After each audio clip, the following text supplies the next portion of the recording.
అత్యంత బాధ్యతాయుతంగా మాట్లాడవలసిన అవసరం ఉంటుంది.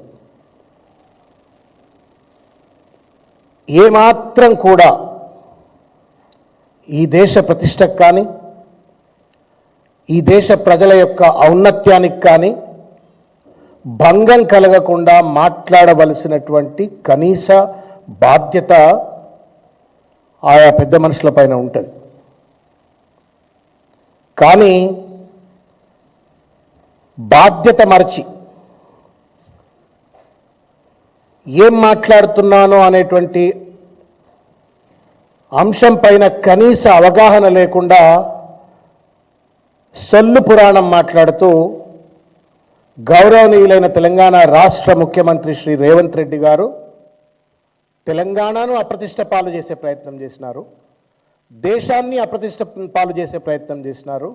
మరీ ముఖ్యంగా ఎయిర్ కండిషన్డ్ ఆఫీసులలో కూర్చొని కూడా అత్యంత స్ట్రెన్యూయస్ జాబ్ చేస్తూ దేశ ఆర్థిక వ్యవస్థకు వెన్నుముకగా పనిచేస్తున్నటువంటి ఒక ఐటీ ఉద్యోగులను వాళ్ళేదో వర్కర్లు, ఆయన ఏదో లీడరు, వర్కర్ల సంగతి ఎంత అన్నట్టుగా వాళ్లను తూలనాడుతూ అవమానిస్తూ మాట్లాడటం తీవ్రంగా దీన్ని మేము ఖండిస్తూ ఉన్నాం. నేను ముఖ్యమంత్రి గారికి ఒక బహిరంగ లేఖ ఈరోజు రాస్తూ ఉన్నాను. ఈ లేఖ నేను ముఖ్యమంత్రి గారి పైన ఏదో వ్యక్తిగతమైన కక్షతోటో లేకపోతే నాకేదో గతంలో అన్యాయం చేసిండు కాబట్టి ఇక నేనేదో ఆయనను తూర్పారబట్టాలా అనేటువంటి ఒక ఉద్దేశంతో ఈ లేఖ రాయాల. రాత్రి ఆయన దావోస్లో మాట్లాడిన మాటలు చూసిన తర్వాత I'm now responding not only as a BRS leader but also as a former member of faculty institute of public enterprise Osman యూనివర్సిటీలో నేను ఒక అధ్యాపకుడిగా పనిచేసిన వాడిగా, మరీ ముఖ్యంగా ఐటీ ఇండస్ట్రీలో ఒక దశాబ్ద కాలం పాటు నేను వివిధ కీలకమైనటువంటి ఒక హోదాలలో human resource development, human resource training, human resource management ఫంక్షన్స్లో నేను జనరల్ మేనేజర్గా, డైరెక్టర్గా, అది హిటాచి కన్సల్టింగ్ కావచ్చు, సత్యం కంప్యూటర్స్ కావచ్చు, సిఎస్ సాఫ్ట్వేర్ టెక్నాలజీస్, ఇటువంటి కంపెనీలో పనిచేసిన వాడిగా ఆ పనిచేస్తున్నటువంటి ఒక సందర్భంలో ఐటీ ఉద్యోగులు పడుతున్నటువంటి ఒక శ్రమ చాలామంది అనుకుంటారు. రేవంత్ రెడ్డి కూడా అట్లే అనుకొని సొల్లు మాట్లాడి ఉంటాడని నేను అనుకుంటున్నా. ఏసీ ఆఫీసులల్లో ఐటీ ఉద్యోగులు పనిచేస్తున్నారు, లక్షల కొద్ది జీతాలు తీసుకుంటున్నారు కదా, వాళ్ళకేం తక్కువ అని చెప్పని ఏమైనా ఒక తులనా భావంతో మాట్లాడిండా. కానీ ఏసీ ఆఫీసుల్లో కూర్చొని సైతం చెమటలు గక్కేటువంటి ఒక ఒత్తిడిని ఎదుర్కొంటూ, నానా రకాలైన ఇబ్బందులను ఎదుర్కొంటూ, డెడ్ లైన్స్ కావచ్చు, కస్టమర్ టార్గెట్స్ కావచ్చు, వివిధ కాలమానాల్లో పనిచేయటం కావచ్చు, బికాస్ కస్టమర్స్ అంతా వేరే దేశాల్లో ఉంటారు, ఒక స్ట్రెన్యూయస్ జాబ్ చేస్తూ ఇవాళ భారతదేశానికి దాదాపు 10-12% జీడిపికి ఐటీ ఇండస్ట్రీ ఎంప్లాయీస్ కాంట్రిబ్యూట్ చేస్తూ ఉన్నారు. అటువంటి ఒక మహత్తరమైనటువంటి ఒక ఇండస్ట్రీలో పనిచేస్తూ ఇవాళ దేశ ఆర్థిక వ్యవస్థకు వెన్నెముకగా ఉంటూ దేశ ఔన్నత్యానికి పాటుపడుతున్నటువంటి ఒక వాళ్ళు ఏదో వర్కర్లు అని చెప్పని ఒక ముఖ్యమంత్రి హోదాలో ఉండి మాట్లాడటం న్యాయం కాదు రేవంత్ రెడ్డి గారు అని చెప్పడం కోసం తర్వాత కొన్ని కీలకమైన అంశాలు అన్నీ కూడా ఈ లేఖలో నేను ప్రస్తావించడమైంది. తెలుగులో సామెత ఉన్నది, దయచేసి నేను తెలంగాణ నా సోదరులకు సోదరీమణులకు నేను విజ్ఞప్తి చేస్తున్నా. నేను కొంత పరుషంగా మాట్లాడితే అది వ్యక్తిగత కక్ష కాదు, రేవంత్ రెడ్డికి అర్థం కావాలని చెప్పని నేను ఈరోజు ఒక మాట ఉంటుంది కదా, మనిషికో దెబ్బ గొడ్డుకో, మనిషికో మాట గొడ్డుకో దెబ్బ అని చెప్పని. ఇవాళ రేవంత్ రెడ్డి గారికి ఎన్నిసార్లు చెప్పినా ఆయన అర్థం చేసుకోవట్లేడు కాబట్టి నేను ఈ పరుషమైన పదజాలంతో నేను చెప్పాల్సి వస్తూ ఉంది. ముఖ్యమంత్రి గౌరవిస్తాం, కానీ ఆయనే మమ్మల్ని అవమానించినప్పుడు, ఆయనే రాష్ట్రాన్ని ఒక అధోపతాలని నెట్టే విధంగా ఒక ఫ్యూడల్ భావంతో, ఒక అరగెన్స్ తోటి, ఇగ్నరెన్స్, అరగెన్స్, ఫ్యూడలిజం ఈ మూడు కలిస్తే రేవంత్ రెడ్డి అయిపోయినాడు. ఇలా అరగెన్స్, ఇగ్నరెన్స్, ఫ్యూడలిజం ఈ మూడు కలిస్తే రేవంత్ రెడ్డి, అది కూడా అంతర్జాతీయ వేదిక మీద నా తోటి బిడ్డలను ఎవరైతే రాత్రనక పగలనక కష్టపడి పనిచేసి రాష్ట్ర ఆర్థిక వ్యవస్థకు తోడ్పాటు అందిస్తున్నటువంటి ఒక నా తోటి తెలంగాణ బిడ్డలను కావచ్చు, భారతదేశ బిడ్డల్ని కావచ్చు అవమానిస్తున్నాను అనే కనీస సోయిలేని ఒక సన్నాసి లెక్క రేవంత్ రెడ్డి మాట్లాడిండు కాబట్టి నేను పరుషంగా మాట్లాడుతున్నాను. హిందీ మే కహావతే, తెలుగులో కూడా చెప్తుంది, గదేకు క్యా మాలూమ్ జాఫ్రాన్ కా కదర్ అని చెప్పాలి, గాడిదకేం తెలుసు గంధపు విలువ అని చెప్పాలి. నువ్వు పెయింటర్లు వేసుకోవచ్చు, ప్లాట్లు అమ్ముకోవచ్చు, కింద మీద పడ్డావో ఏం చేసినావో ఆగమాగం చేసిన ముఖ్యమంత్రి కావచ్చు, లీడర్ కావచ్చు, వాళ్ళు చెమటోడ్చి దేశానికి కష్టపడుతున్నటువంటి ఒక శ్రామిక వర్గం అది. ఆ వర్గాన్ని పట్టుకొని వాళ్ళ ఇష్టం వచ్చినట్టు మాట్లాడటం న్యాయం కాదు రేవంత్ రెడ్డి గారు. వెంటనే రేవంత్ రెడ్డి గారు దావోస్లో చేసినటువంటి ఒక పరుషమైనటువంటి ఒక వ్యాఖ్యలను వెనక్కి తీసుకోవాలా, బేషరతుగా ఐటీ ఎంప్లాయీస్కు క్షమార్పణ చెప్పాలా అని చెప్పని నేను డిమాండ్ చేస్తూ ఉన్నాను. నేను అందుకే చెప్పాను, not as only A BRS leader, ఒక అధ్యాపకుడిగా కావచ్చు, లేకపోతే ఒక ఐటీ కంపెనీలో పనిచేసిన ఒక ప్రొఫెషనల్గా నేను on behalf of the IT employees నేను అపీల్ చేస్తూ ఉన్నాను, డిమాండ్ చేస్తూ ఉన్నాను, రేవంత్ రెడ్డిని వెంటనే క్షమార్పణ చెప్పాలా అని చెప్పని. మూర్ఖత్వానికి కూడా పరాకాష్ఠ ఉంటుంది. ఇది Martin Luther King, Revanth Reddy నీకోసమే దేవులాడి పట్టుకొచ్చింది, ఇది నీకోసమే. మార్టిన్ లూథర్ కింగ్ ఏమంటాడంటే, no work is insignificant, all labour that uplifts humanity has dignity and importance and should be undertaken with painstaking excellence అని చెప్పని మార్టిన్ లూథర్ కింగ్ చెప్తాడు. అదేవిధంగా మహాత్మా గాంధీ ఏం చెప్తాడంటే, ఆయన చెరకాను స్వాతంత్ర సమర ఉద్యమంలో భాగంగా చెరకాను ఇంట్రడ్యూస్ చేస్తూ ఆ చెరకాను పాపులరైజ్ చేయడం కోసం అని చెప్పని ఆయన ఒక మాట చెప్తాడు. A plea for the spinning wheel is a plea for recognizing the dignity of labor. చెరకాను తిప్పడం అంటే అదేదో చెరకాను తిప్పడం కాదు, కానీ ఆ డిగ్నిటీ ఆఫ్ లేబర్ను గుర్తించినట్టు, గౌరవించినట్టు అని చెప్పని మహాత్మా గాంధీ గారు చెప్తారు. గాంధీ పెట్టిన పార్టీలో ఉన్నావు కదా రేవంత్ రెడ్డి, ఏం సొల్లయా ఇది, ఏం సొల్లిది? నా గాంధీ అంటే గౌరవం లేకపోయా, నా మార్టిన్ లూథర్ కింగ్ అంటే గౌరవం లేకపోయా, ఒక ఫ్యూడలిస్ట్ మనస్తత్వంతో, ఒక అరగన్స్తో, ఇగ్నరెన్స్తో అంతర్జాతీయ వేదికల మీద కేటీఆర్ గారి పైన అక్కసు ఉంటే ఇంకో రకంగా తీర్చుకోవచ్చు. కానీ దానికోసం నువ్వు ఐటీ ఉద్యోగులను పట్టుకొని వర్కర్లు అని చెప్పని వాళ్ళను తులనాడేటువంటిది ఎంతవరకు ఔచిత్యం అవుతుంది, ఎంతవరకు విఘ్నత అవుతుందో రేవంత్ రెడ్డి ఆత్మవిమర్శ చేసుకోవాలని చెప్పి నేను కోరుతా ఉన్నాను. నేను ఈ లెటర్లో మీరు చూసినట్టయితే, ఈ లెటర్లో పైన ఆల్ లేబర్ హ్యాస్ డిగ్నిటీ అని చెప్పని ఇది ఒక మార్టిన్ లూథర్ కింగ్ సంబంధించినటువంటి ఒక స్పీచ్లన్నీ కూడా కంపైల్ చేసిన ఒక బుక్.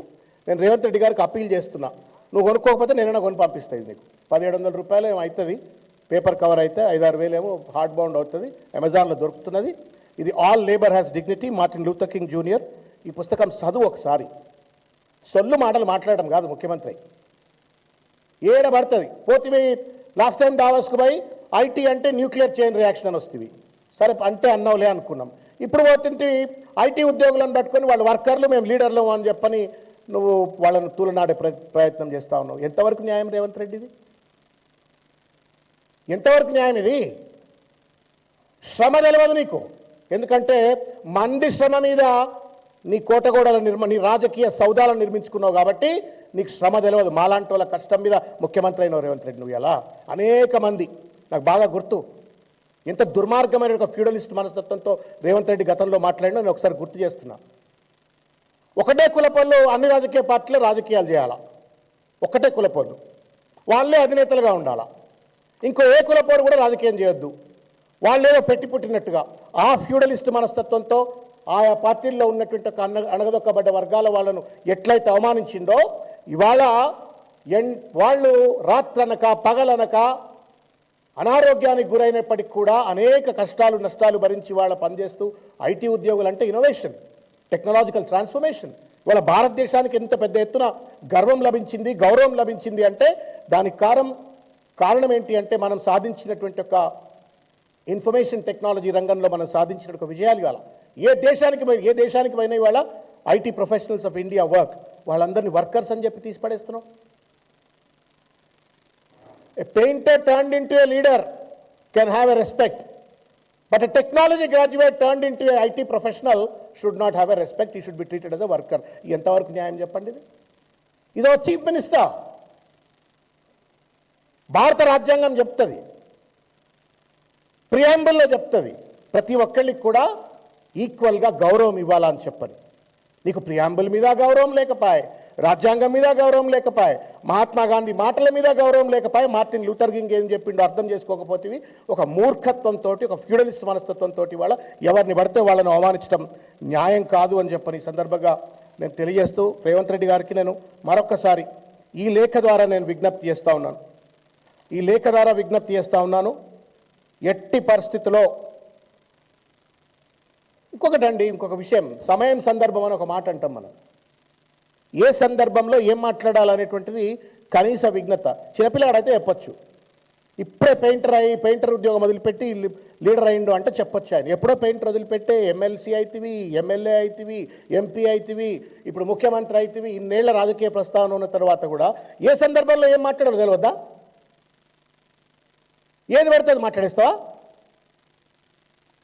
ఎంబడి ఓడిపోతున్నాడో నాకు అర్థం కావట్లే. ఆయన ఎంబడి ఆయన ఉన్నాడు, అడ్వైజర్లు ఎవరో, పిఆర్ఓలు ఎవరో, who is training I don't understand. అయితే మీరు అంటుండొచ్చు, నీకేందా బాధ, రేవంత్ రెడ్డి కదా ఏది పడుతుంది నాకు బాధ ఏంది అంటే, రేవంత్ రెడ్డిగా మాట్లాడితే నాకు బాధ లేదు, ఒక పార్టీ అధ్యక్షుడిగా మాట్లాడితే బాధ, ఒక రాష్ట్రానికి ముఖ్యమంత్రిగా మాట్లాడితే బాధ. ఎందుకంటే పెద్దవాళ్ల మాటలు ప్రామాణికమవుతాయి. నువ్వు చిన్న ఉద్యోగుల పట్ల నువ్వు ఈ రకంగా మాట్లాడినట్టయితే ముఖ్యమంత్రిగా, కింద ఉన్నటువంటి అధికారులు ఎట్లా మాట్లాడతారు, వేరే ఎమ్మెల్యేలు మంత్రులు ఎట్లా మాట్లాడతారు? What kind of moral standards, communication standards that you are establishing in the state of Telangana?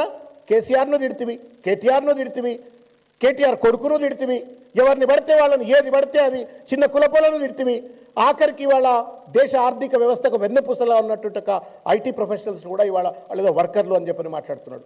KTR గారి మీద మాట్లాడండి. సంఖ్యలు I'm not having exact figures, but I want to tell. ఆయన ఏదో డేటా ఎంట్రీ ఆపరేటర్ చేసిండేమో, ఆయన డేటా ఎంట్రీ ఆపరేటర్ అట కేటీఆర్, ఈయనేమో leader అట అని చెప్పని మాట్లాడిండు. సరే, ఎస్జ్యూమింగ్ దట్ ఈ was a data entry operator. ఆయన వాస్తవానికి ఒక కంట్రీ హెడ్గా అమెరికాలో పనిచేసినాడు, ఇండియాలో కూడా కంట్రీ హెడ్గా, మార్కెటింగ్ డిపార్ట్మెంట్ హెడ్గా, I don't remember the companies name, పెద్ద ఉన్నతమైనటువంటి ఒక లక్షల జీతాన్ని వచ్చే ఉద్యోగంలో పనిచేసిండు. అది వదిలిపెట్టి తెలంగాణ ఉద్యమంలో మమేకమైండు. ఆయన డేటా ఎంట్రీ ఆపరేటర్, ఆయనకి ఏం తెలియదంటే, ఏం తెలియని డేటా ఎంట్రీ ఆపరేటర్ పనే చేస్తే కూడా ఆయన ఏం చేసి పెట్టిండు తెలంగాణకు ఒక్కసారి ఆలోచించండి. ఇవాళ లక్షల కోట్ల రూపాయల పెట్టుబడులు తెలంగాణకు వచ్చినాయంటే, లక్షల ఉద్యోగాలు హైదరాబాద్కు వచ్చిన ఐటీ రంగంలో వచ్చినాయంటే, టీఎస్ ఐపాస్ ద్వారా దాదాపు 20-25 లక్షల ఉద్యోగాలు వచ్చినాయంటే, నువ్వెవరైతే డేటా ఎంట్రీ ఆపరేటర్ అంటున్నావు కదా, కాదు, ఆయన ఆ డేటా ఎంట్రీ ఆపరేటర్ వల్లనే ఇవాళ హైదరాబాద్కు గ్లోబల్ సిటీగా పేరు వచ్చింది. ఇంత అద్భుతమైనటువంటి ఒక హైదరాబాద్ నగరంగా తీర్చిదిద్దబడ్డది. ఐటీ రంగంలో ఇవాళ నెంబర్ 1గా ఇవాళ కంట్రీలో మనం పేరెన్నికగలిగిన రాష్ట్రంగా నిలబడ్డం. నీకు దమ్ముంటే కేటీఆర్ గారిని నువ్వు ఏమంటా ఉన్నావు? డేటా ఎంట్రీ ఆపరేటర్ అంటున్నావు. This is what is the data entry operator. నీ దృష్టిలో డేటా ఎంట్రీ ఆపరేటర్ సాధించిన విజయాల చిట్ట, ఉద్యోగాలు కానీ, పెట్టుబడులు కానీ, బ్రాండ్ ఇమేజ్లో కానీ, రకరకాల రీతిలో ఆయన సాధించిన విజయం. నువ్వు పెయింటర్ పటేలు కదా, నువ్వు పెయింటర్ పటేలు ముఖ్యమంత్రి అయినావు, నువ్వేం సాధిస్తావో చెప్పు మరి. ఎన్ని లక్షల ఉద్యోగాలు తీసుకొస్తావు, ఎన్ని లక్షల కోట్ల రూపాయల పెట్టుబడులు తీసుకొస్తావు, ఇంకా నువ్వు హైదరాబాద్ను కేటీఆర్ కంటే కూడా ఇంకా ఏ రకంగా అభివృద్ధి చేస్తావు? అవి మాట్లాడడం అంటే పక్కోళ్లను చులకనగా మాట్లాడటము, చిల్లరగా వాళ్ళని తీసిపడేయటం. This is not fair, Revanth Reddy. You are a chief minister of the state of Telangana. No longer you are a painter, no longer you are an ordinary person. You are a chief minister. నీకంటే ముందు చాలా పెద్దోళ్ళు ఆ కుర్చీ మీద కూర్చున్నారు, నీ తర్వాత కూడా చాలామంది పెద్దోళ్ళు కూర్చుంటారు. దయచేసి నువ్వు రాష్ట్ర ప్రతిష్టను దిగదార్చే విధంగా, రాష్ట్రంలో అత్యంత కీలకమైనటువంటి ఒక సెక్టర్గా పనిచేస్తూ, రాత్రనక పగలనక పనిచేస్తూ తెలంగాణ ఆర్థిక వ్యవస్థకు వెన్నుపూసగా ఉన్నటువంటి ఒక ఐటీ ఉద్యోగులను అవమానించడం నేరం. We are demand from this forum that you tender an open apology. నీ వ్యాఖ్యలను వెనక్కి తీసుకో, ఓపెన్ అపాలజీని టెండర్ చేయాలని చెప్పని నేను కోరుతూ, అదేవిధంగా నాస్కామ్ తర్వాత హైసియా ఇవన్నీ కూడా ఐటీ కంపెనీకి సంబంధించిన ఒక professional bodies. I'm also making an appeal to them from this forum. Though it's a political forum, you are all professional organisations, but I make an earnest appeal to you. దయచేసి మీరు కూడా ఈ రేవంత్ రెడ్డి వ్యాఖ్యలను ఖండించండి. because you have a moral responsibility to condemn such kind of a degrading and derogatory language used against the IT employees. దయచేసి మీరు చేయాలని చెప్పని కోరుతూ, చంద్రబాబు నాయుడు గారు ఢిల్లీ ఆయనతో పాటు దావోస్లో ఉన్నట్టున్నాడు, ఫోటోలు కనబడతా ఉన్నాయి. Who's supposed to be a founder of lot of IT development in Hyderabad. ఆయన జర గడ్డి పెట్టమని చెప్పి నేను చంద్రబాబు నాయుడు గారికి విజ్ఞప్తి చేస్తా ఉన్నా. మీరు రేవంత్ రెడ్డి గారికి మీ శిష్యునికి పిలిచి చిల్లర మాటలు మాట్లాడొద్దు. చైనా +1 ఇస్ హైదరాబాద్ అన్నాడు, అదేందో నాకు కూడా అర్థం కాలేదు. న్యూక్లియర్ సిటీ అన్నాడు, అర్థం కాలేదు. సో అవన్నీ పక్కకు పెట్టి వాళ్ళ వ్యక్తులను అవమానించేటువంటి రీతిలో, ఐటీ ఉద్యోగస్తులను అవమానించేటువంటి రీతిలో మాట్లాడిండు చంద్రబాబు నాయుడు గారు. You are the founder to have created lot of infrastructure in Hyderabad with reference to IT sector. దయచేసి ఆయన కొంచెం గడ్డి పెట్టండి, బుద్ధి చెప్పండి. మీ శిష్యరికల్లో పెరిగినాడు కాబట్టి ఇటువంటి చిల్లర మన మాటలు మాట్లాడకుండా నియంత్రించేటువంటి నైతిక బాధ్యత తీసుకొని ఆయనకు సరైన గుణపాఠం చెప్పాలని చెప్పని కూడా నేను చంద్రబాబు నాయుడు గారికి విజ్ఞప్తి చేస్తా ఉన్నాను. Thank you.